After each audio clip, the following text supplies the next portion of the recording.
आज हम लोग एक बहुत ही इंपॉर्टेंट टॉपिक के बारे में बात करेंगे। टॉपिक है कर्वेचर।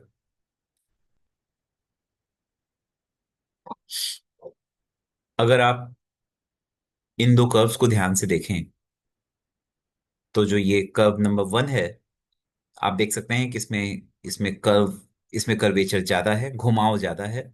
राइट। और ये जो कर्व नंबर 2 है, इसमें घुमाव कम है।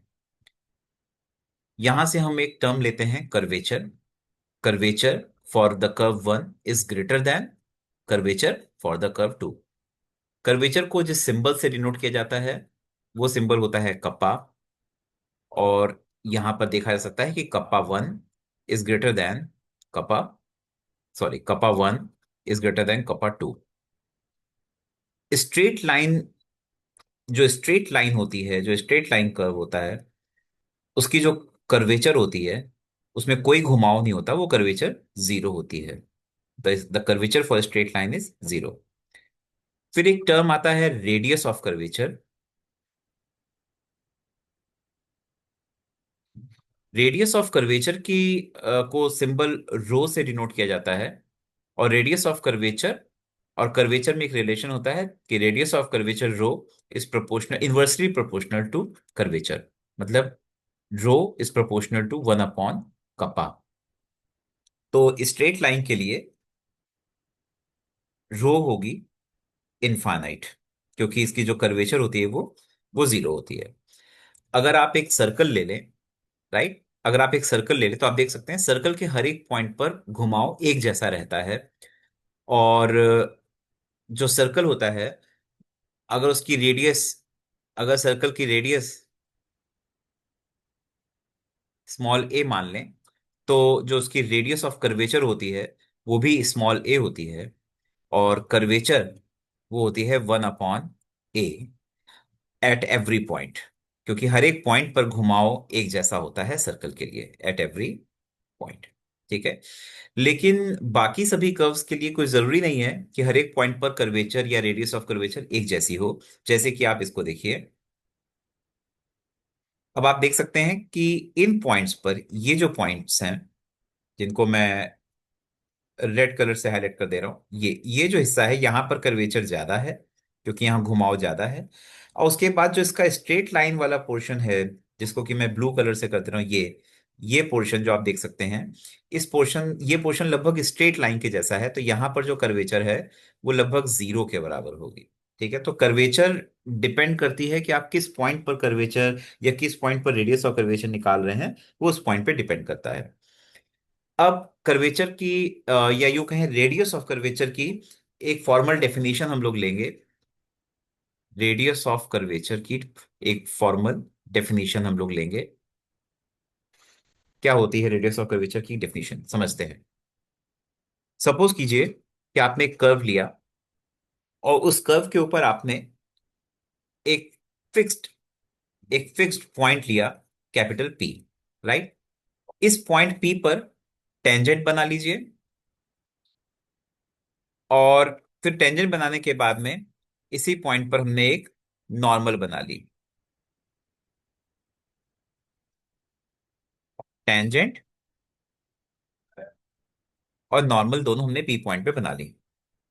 फिर इस पी पॉइंट का एक नेबरिंग पॉइंट लेंगे, इसके इसका एक पड़ोसी पॉइंट लेंगे, क्यू पॉइंट। क्यू पॉइंट पर भी हम टेंजेंट बना लेंगे और टेंजेंट बनाने के बाद में नॉर्मल बना लेंगे। राइट, इस तरह से। तो दिस इज नॉर्मल। अब ये दोनों नॉर्मल्स एक दूसरे को किसी पॉइंट पे इंटरसेक्ट करेंगी। इंटरसेक्ट करने के लिए जरूरी कंडीशन क्या है कि इस कर्व में घुमाव होना चाहिए। राइट। तो अगर घुमाव होगा तो नॉर्मल्स एक दूसरे के पैरेलल नहीं होंगी, तो वो जरूर कहीं ना कहीं एक दूसरे को इंटरसेक्ट करेंगी। यहां पर ध्यान रखने वाली बात यह है कि पी पॉइंट फिक्स है और क्यू पॉइंट जो है वो वेरिएबल है। क्यू पॉइंट वेरिएबल है, तो क्यू पॉइंट की नॉर्मल भी वेरिएबल है, लेकिन पी पॉइंट हमारा फिक्स है। ठीक। अब अगर हम लोग क्यू पॉइंट को धीरे धीरे पी पॉइंट के पास में लेकर के आएंगे तो हम देख सकते हैं कि जो नॉर्मल है, क्यू पॉइंट वाली नॉर्मल, ये बदलेगी। और ये नॉर्मल बदल करके कुछ ऐसे हो जाएगी। अभी भी ये नॉर्मल पी पॉइंट की नॉर्मल को कहीं ना कहीं इंटरसेक्ट करेगी, लेकिन वो पॉइंट पहले वाला पॉइंट नहीं होगा। जो पहले पॉइंट ऑफ इंटरसेक्शन एन मिल रहा था, अब ये एक अलग पॉइंट ऑफ इंटरसेक्शन एन मिलेगा। अब यहां पर अगर हम लोग एक काम करें, लिमिट ले लें, limit Q tends to P, तो जो एन पॉइंट है वो किसी एक नए पॉइंट सी की तरफ टेंड करेगा। और ये बात श्योर है कि जो सी पॉइंट होगा वो पी पॉइंट पर जो हमने नॉर्मल बनाई थी, जो कि फिक्स एक लाइन थी। क्यू पॉइंट पर बनाई गई नॉर्मल तो फिक्स नहीं थी, लेकिन पी पॉइंट पर जो बनाई गई नॉर्मल जो कि फिक्स थी, इस पॉइंट पर एक पॉइंट मिलेगा, इस लाइन पर एक पॉइंट मिलेगा सी, राइट। और यही सी पॉइंट जो है, ये सी पॉइंट कहलाता है centre of curvature, centre of curvature at P, right. So this C point is centre of curvature at P. C point कैसे मिला? सी पॉइंट मिला हमको क्यू पॉइंट को पी पॉइंट की तरफ टेंड कराने से। और क्यू पॉइंट और पी पॉइंट पर जो नॉर्मल्स बनी थी, उन दोनों नॉर्मल्स का जो पॉइंट ऑफ इंटरसेक्शन एन है, वो जिस पॉइंट की तरफ टेंड कर रहा है वो है हमारा सी पॉइंट। ठीक। C point is called centre of curvature at P point. फिर पी पॉइंट से सी पॉइंट का जो डिस्टेंस होता है, इसी को रो सिंबल से डिनोट करते हैं। और रो को कहा जाता है radius of curvature at P. तो रो और नीचे मैंने जो सफिक्स में पी लिखा है उसका मतलब रो एट पी, पी पॉइंट पर रेडियस ऑफ कर्वेचर। ठीक है। तो अभी यहां पर सिर्फ एक पी पॉइंट बना लेते हैं, और पी पॉइंट पर हम लोग नॉर्मल, ये रही नॉर्मल एट पी, ये है tangent, this is tangent at P, and this is normal, this line is normal at P. और इसी नॉर्मल पर कहीं ना कहीं एक पॉइंट मिलता है सी पॉइंट। सी पॉइंट जो है वो फिक्स होता है, मतलब डिपेंड करता है पी कहाँ होगा, पी के हिसाब से वो पॉइंट फिक्स होता है। जो एन पॉइंट मिल रहा था वो वेरी कर रहा था, एन पॉइंट की लिमिट लेने पर ही सी पॉइंट मिला है। ठीक। अब देखिए, पी से सी के बीच की जो दूरी है, इसी को कहते हैं रेडियस ऑफ कर्वेचर, और सिंबल रो से इसको रिप्रेजेंट करते हैं। फिर पी पॉइंट और सी पॉइंट के बीच की दूरी रो को रेडियस मानकर और सी को सेंटर मान के, अगर आप कोई सर्कल बनाएं कुछ इस तरह से, आ, हम लोग एक बार फिर से एक नया फिगर ले लेते हैं, थोड़ा सा बड़ा फिगर बनाते हैं। यहां पर ये है सपोज कीजिए पी पॉइंट, और ये रही उसके नॉर्मल, और ये रहा सपोज कीजिए सी। ठीक है। तो रो रेडियस मान करके अगर हम एक सर्कल बनाएं, रो रेडियस मान के अगर हम एक सर्कल बनाएं, और उस सर्कल का जो सेंटर है वो सी पॉइंट को लें। ठीक। दिस सर्कल इज कॉल्ड, ये जो सर्कल बनाया है, this circle is called circle of curvature,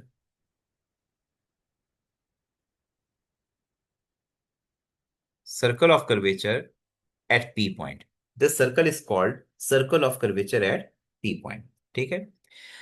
अब इसमें एक और डेफिनेशन है। अगर हम इस सर्कल की कोई कॉर्ड बनाएं, any chord of this circle, any chord मतलब जीवा, any chord of this circle, इस सर्कल की कोई भी कॉर्ड बनाएं passing through P, passing through P जो कि पी से पास करती हो, passing through P is called chord of curvature, chord of curvature at P. जैसे कि आप देख सकते हैं, अगर मैं यहां पर, अगर मैं यहां पर इस तरह से देखिए, ये लाइन मैंने बनाई, ठीक है, ये ग्रीन कलर से जो मैंने भी लाइन बनाई, दिस, अगर हम इसमें मैं इसे क्यू या इसे कुछ एस पॉइंट ले लूं, तो ये जो पी एस है, पी एस, ये है अ chord of curvature, a chord of curvature at P. ठीक है। कॉर्ड ऑफ कर्वेचर इनफाइनाइट हो सकती हैं, क्योंकि आप देखिए, आपको इस सर्कल की एक कॉर्ड बनानी है जो कि पी से पास करे। तो इस पी से पास करने वाली तो इनफाइनाइट कॉर्ड्स हो सकती हैं। जैसे कि आप ये देखिए, ये भी एक कॉर्ड है, ये है ना, ये भी एक कॉर्ड है। इसको अगर हम लोग कुछ आर पॉइंट ले लें तो पी आर, पी आर भी क्या है, पी आर भी एक a chord of, chord of curvature. लेकिन एक खास बात, ये जो पी आर मैंने कॉर्ड बनाई है ये मैंने हॉरिजॉन्टल रखी है, तो आप कह सकते हैं a chord of curvature parallel to x axis, a chord of curvature parallel to x axis. तो यहां पर कॉर्ड ऑफ कर्वेचर के आपको आगे चल करके अलग अलग फॉर्मूला मिलेंगे। Chord of curvature parallel to x axis, chord of curvature parallel to y axis. इसके अलावा आपको रेडियस ऑफ कर्वेचर के बहुत सारे फॉर्मूला मिलेंगे, और साथ ही साथ में सेंटर ऑफ कर्वेचर जो सी पॉइंट था। हाँ, ये ध्यान रखें कि जो सी पॉइंट है सेंटर ऑफ कर्वेचर, उसके लिए हम लोग अल्फा कॉमा बीटा, ये मतलब इस सिंबल से हम डिनोट करेंगे सेंटर ऑफ कर्वेचर को। आगे चल करके आप लोगों को अल्फा और बीटा के लिए भी कुछ फॉर्मूला मिलेंगे। तो सबसे पहले हम लोग ये काम करेंगे, इस चैप्टर का जो पहला और सबसे इंपॉर्टेंट फॉर्मूला है उस फॉर्मूला को प्रूव करेंगे। फॉर्मूला है रो के लिए, और फॉर्मूला है rho is equal to D S upon D psi. ये फॉर्मूला कब यूज कर सकते हैं, ये फॉर्मूला तब यूज कर सकते हैं जब आपको जो इक्वेशन दी हुई हो वो एस कॉमा साई में दी हुई हो। एस कॉमा साई का मतलब होता है intrinsic coordinates, S comma Sai का मतलब होता है इंट्रिंसिक कोऑर्डिनेट्स। तो अगर इंट्रिंसिक कोऑर्डिनेट्स में आपको इक्वेशन दी हुई है, फॉर एग्जांपल सपोज ये दिया हुआ है S is equal to 4a sine psi, और आपको रो निकालना है, तो बहुत आसान है। रो का फॉर्मूला क्या है, D S upon D Sai. तो रेडियस ऑफ कर्वेचर कितनी हो जाएगी, एस को सीधे सीधे साई साई के रिस्पेक्ट में डिफरेंशिएट करेंगे करेंगे तो आएगा 4a cos psi. So this will be the answer. तो फिलहाल हम लोग सबसे पहला काम ये करना है कि ये फॉर्मूला जो आप देख रहे हैं rho is equal to D S upon D psi, इस फॉर्मूला को हम लोग को प्रूव करना है। चलिए इसे प्रूव करते हैं। सबसे पहले हम लोगों ने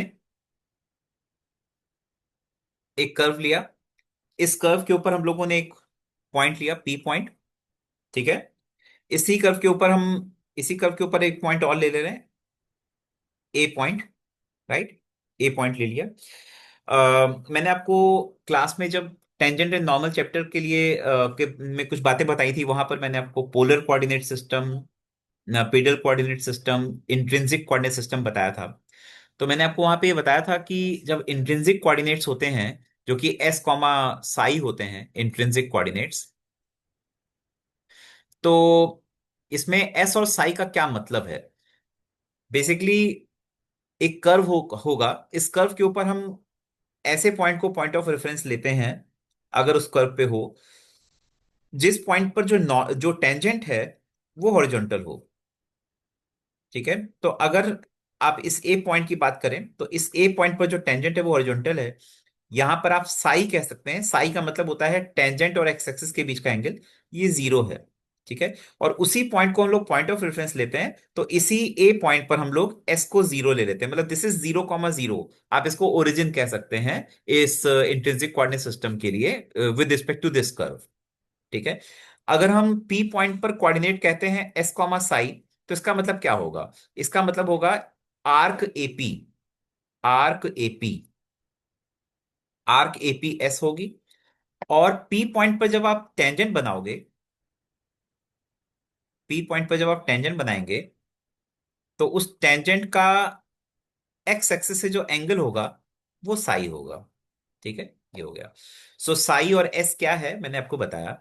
फिर एक काम करते हैं, जैसे कि हम लोग अभी सेंटर ऑफ कर्वेचर में देख रहे थे कि हम लोगों को पी पॉइंट लेना होता है और उसी के साथ ही साथ में उसका एक नेबरिंग पॉइंट क्यू पॉइंट लेना होता है, ठीक है। अब जैसे हमने पी पॉइंट के कोऑर्डिनेट लिए एस कॉमा साई, तो क्यू पॉइंट के भी कोऑर्डिनेट्स होंगे। सपोज कीजिए क्यू पॉइंट के कोऑर्डिनेट्स हैं S plus delta S comma Sai plus delta Sai, क्योंकि वो नेबरिंग पॉइंट है तो डेल्टा एस और डेल्टा साई का इंक्रीमेंट हमने यहाँ पे दिया है। क्यू पॉइंट पर अगर टेंजेंट बनाते हैं, ठीक है, तो ये जो टेंजेंट होगी इसका जो एक्स एक्सिस से एंगल होगा वो हो जाएगा साई प्लस डेल्टा साई। और जो आर्क ए क्यू होगी, जैसे आर्क एपी एस थी, तो आर्क ए क्यू क्या हो जाएगी, एस प्लस डेल्टा एस। अब आप यहां देखिए, तो अगर ए से पी की आर्कुअल डिस्टेंस एस है और ए से क्यू का आर्कुअल distance S plus delta S है, तो आर्क पी क्यू क्या होगी? Arc P Q will be delta S only. ठीक है। ठीक। अब यहां पर हम लोग पी पॉइंट पर टेंजेंट बना चुके हैं, पी पॉइंट पे नॉर्मल बनाते हैं, और इसी तरीके से क्यू पॉइंट पर टेंजेंट बनाई थी, तो अब क्यू पॉइंट पर नॉर्मल बनाते हैं। So this line is normal at Q and this line is normal at P. तो जैसे कि अभी आप थोड़ी देर पहले देख रहे थे कि टेंजेंट पी पॉइंट पर बनाई गई तो उसका एक्स एक्सिस से एंगल साई है, और क्यू पॉइंट पर टेंजेंट बनाई गई तो उसका एक्स एक्सिस से जो झुकाव है वो साई प्लस डेल्टा साई है। इसका मतलब ये हुआ कि इन दोनों टेंजेंट्स के बीच में जो एंगल होगा, इन दोनों टेंजेंट्स के बीच का जो एंगल होगा, अगर इसको हम आगे बढ़ाएं टेंजेंट्स को इस तरह से, तो ये जो एंगल आएगा ये बीच में ये वाला, राइट, ये एंगल होगा डेल्टा साई। नहीं, अगर एक टेंजेंट साई एंगल झुकी हुई है, दूसरी साई प्लस डेल्टा साई, तो दोनों के बीच में जो एक्स्ट्रा एक जो झुकाव आ रहा होगा क्यू की टेंजेंट का पी की टेंजेंट के रिस्पेक्ट में, वो डेल्टा साई होगा। और हम जानते हैं कि इस तरीके से अगर ये डेल्टा साई है, तो ये वाला एंगल जो होगा, ये वाला एंगल ये हो जाएगा pi minus, this will B pi minus delta Sai. तो फिर ये वाला एंगल जो दोनों नॉर्मल्स के बीच का एंगल हो गया ये वाला, दिस एंगल विल बी, अगर हम इसे एन पॉइंट कहें, ये पी पॉइंट है ये क्यू पॉइंट है, तो this angle will be delta psi. So you can say angle P N Q is delta psi. ठीक है। अब एक काम और करेंगे, हम लोग पी और क्यू को स्ट्रेट लाइन से एक दूसरे से मिला देंगे। तो हम लोग यहां पर क्या कर रहे हैं, पी पी से क्यू को मिला रहे हैं इस तरह से स्ट्रेट लाइन के जरिए, सो दैट अब हम लोग को मिल जाएगा ट्रायंगल पी एन क्यू। ठीक है, ट्रायंगल पी एन क्यू, त्रिभुज पी एन क्यू बनाने के लिए हम लोगों ने क्या लिया, हम लोगों ने ड्रॉ किया, क्या ड्रॉ किया, chord P Q, chord P Q, हम लोगों ने कॉर्ड पी क्यू मतलब जीवा पी क्यू को ड्रॉ किया। ठीक है। तो ट्रायंगल पी एन क्यू हमें मिला। इस ट्रायंगल पी एन क्यू में अगर साइन रूल लगा दें तो क्या हो जाएगा, साइन रूल देगा P N upon, P N मतलब P N this side, P N upon उसके सामने के एंगल का साइन। उसके सामने कौन सा एंगल है, उसके सामने है sine angle N Q P N upon sine N Q P.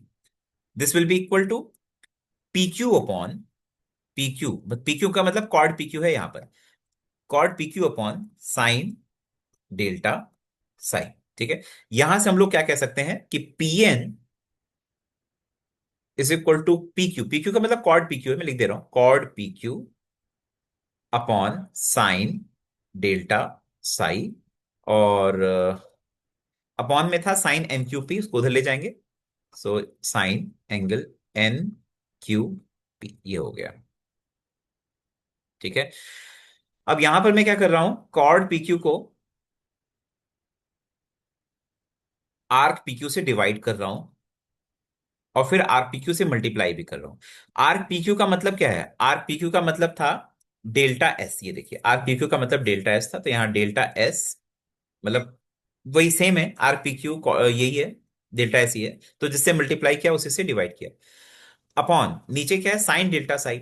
Sign delta Sai की जगह हमने डेल्टा साई लिखा, अगर हम यहाँ डेल्टा साई लिख रहे हैं तो हमें फिर डेल्टा साई से मल्टीप्लाई भी करना पड़ेगा, तो यहां नीचे साइन डेल्टा साई करना पड़ेगा, और फिर लास्ट में sine angle N Q P. ठीक है, ये हो गया पी एन। अब हम करेंगे क्या, हम लोग यहां पर लिमिट लेंगे क्यू टेन टू पी, और अगर क्यू टेंस टू पी, तो इसका मतलब अभी आपको शुरुआत में बताया गया कि जब क्यू पॉइंट को पी पॉइंट की तरफ ले जाते हैं, टेंड कराते हैं, तो ये जो एन पॉइंट है ये सी पॉइंट की तरफ टेंड करता है, और सी ही होता है सेंटर ऑफ कर्वेचर, राइट। सो जो आपका पीएन है ये बन जाएगा पीसी, और पीसी का मतलब है रो, रो का मतलब रेडियस ऑफ कर्वेचर। तो अगर आप रेडियस ऑफ कर्वेचर निकालना चाहते हैं तो इसी पूरे एक्सप्रेशन में क्यू को पी की तरफ टेंड करा दीजिए। ठीक। कुछ बातें, अगर आप इस तरह से एक पॉइंट क्यू लेते हैं कर्व के ऊपर, एक पॉइंट पी लेते हैं, और क्यू से पी को स्ट्रेट लाइन के द्वारा यानी कि कॉर्ड पी क्यू को बनाते हैं, और आर्क पी क्यू, ये जो नीचे वाली है ये आर्क पी क्यू है, और ये जो स्ट्रेट लाइन बनाई ये है कॉर्ड पी क्यू। ठीक है। तो अगर आप खुद ही सोचिए, अगर क्यू पॉइंट पी पॉइंट की तरफ जाएगा, अगर क्यू पॉइंट पी पॉइंट की तरफ टेंड करेगा, तो कॉर्ड पी क्यू और आर पी क्यू का जो डिफरेंस है वो कम हो जाएगा। तो अगर लिमिट लेंगे, limit taking limit Q tend to P, तो जो पीएन है ये बन जाएगा पीसी। पीसी का मतलब रो बन जाएगा, और ये बराबर किसके आएगा, chord P Q upon arc P Q. Chord P Q upon arc P Q का की जो लिमिट है, ये लिमिट वन हो जाएगी। ठीक है। फिर क्या बचेगा, delta S upon delta size लिख लेते हैं। लिमिट मुझे लिखनी है, लिमिट अगर क्यू पॉइंट को, अगर क्यू पॉइंट को पी पॉइंट की तरफ टेंड कराते हैं, यहां पर देखिए, अगर क्यू पॉइंट को पी पॉइंट के पास लेके आते हैं, तो धीरे धीरे डेल्टा साई का क्या होगा, डेल्टा साई जीरो की तरफ टेंड करेगा, डेल्टा साई कम होता चला जाएगा। सो क्यू पॉइंट को पी पॉइंट की तरफ ले जाने का मतलब है डेल्टा साई का जीरो की तरफ जाना। ठीक। और एक और चीज, अगर क्यू पॉइंट पी पॉइंट की तरफ जाएगा, तो ये जो एंगल है, ये वाला एंगल जो कि आपका एन क्यू पी है, जिसके बारे में यहां बात हो रही है, देखिए एन क्यू पी, तो ये वाला एंगल धीरे धीरे बड़ा होता जाएगा। और जब क्यू पॉइंट बिल्कुल पी पॉइंट की तरफ जाएगा, तो आप यूं समझिए कि पी क्यू जो है वो टेंजेंट बन जाएगी, और ये लाइन जो है वो नॉर्मल बन जाएगी। तो टेंजेंट और नॉर्मल होंगी ये दोनों क्यू पॉइंट पी पॉइंट की तरफ टेंड कराने पर, और टेंजेंट और नॉर्मल के बीच का जो एंगल होता है वो होता है पाई बाई टू। सो अगर आप क्यू पॉइंट को पी पॉइंट की तरफ टेंड कराते हैं, तो डेल्टा साइज जीरो की तरफ टेंड करेगा, और N Q P, angle N Q P जो है वो पाई बाई टू की तरफ टेंड करेगा। तो अगर हम ये सारी बातें ध्यान रखें, और chord P Q upon arc P Q ये वन की तरफ टेंड करेगा, ये सारी बातें ध्यान रखें, तो आता है लिमिट, पहला वाला टर्म वन हो गया। दूसरे वाले टर्म में delta S upon delta psi को लिखा रहने देते हैं, लेकिन delta psi tend to zero कराना है, ये ध्यान रखते हैं, delta S upon delta Sai.